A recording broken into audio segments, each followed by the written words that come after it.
एक बार भगवान बुद्ध जेतवन विहार में रह रहे थे। भिक्षु चक्षुपाल भगवान से मिलने के लिए आए थे। उनके आगमन के साथ उनकी दिनचर्या, व्यवहार और गुणों की चर्चा भी हुई। भिक्षु चक्षुपाल अंधे थे। एक दिन विहार के कुछ भिक्षुओं ने कुछ मरे हुए कीड़ों को चक्षुपाल की कुटी के बाहर पाया और उन्होंने चक्षुपाल की निंदा करनी शुरू कर दी कि उन्होंने इन जीवित प्राणियों की हत्या की। भगवान बुद्ध ने निंदा कर रहे उन भिक्षुओं को बुलाया और पूछा कि क्या तुमने भिक्षु को कीड़े मारते हुए देखा है? उन्होंने उत्तर दिया नहीं। इस पर भगवान बुद्ध ने उन साधकों से कहा कि जैसे तुमने उन्हें कीड़ों को मारते हुए नहीं देखा, वैसे ही चक्षुपाल ने भी उन्हें मरते हुए नहीं देखा और उन्होंने कीड़ों को जानबूझकर नहीं मारा है, इसलिए उनकी भर्त्सना करना उचित नहीं है। भिक्षुओं ने इसके बाद पूछा कि चक्षुपाल अंधे क्यों हैं?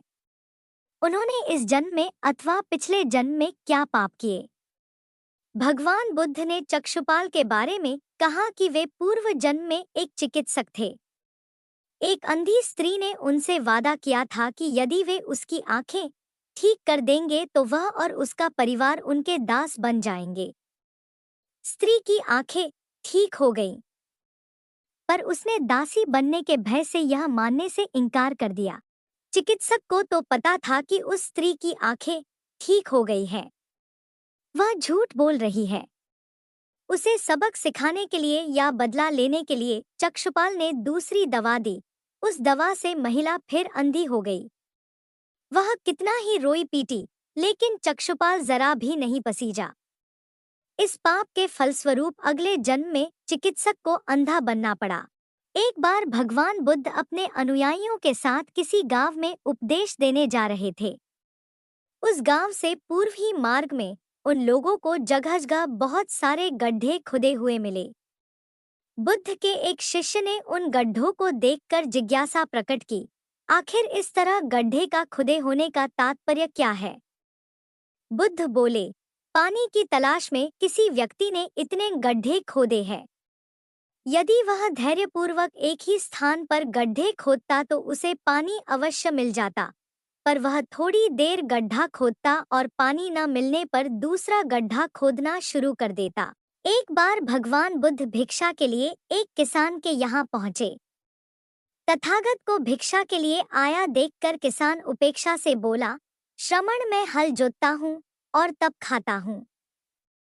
तुम्हें भी हल जोतना और बीज बोना चाहिए और तब खाना खाना चाहिए।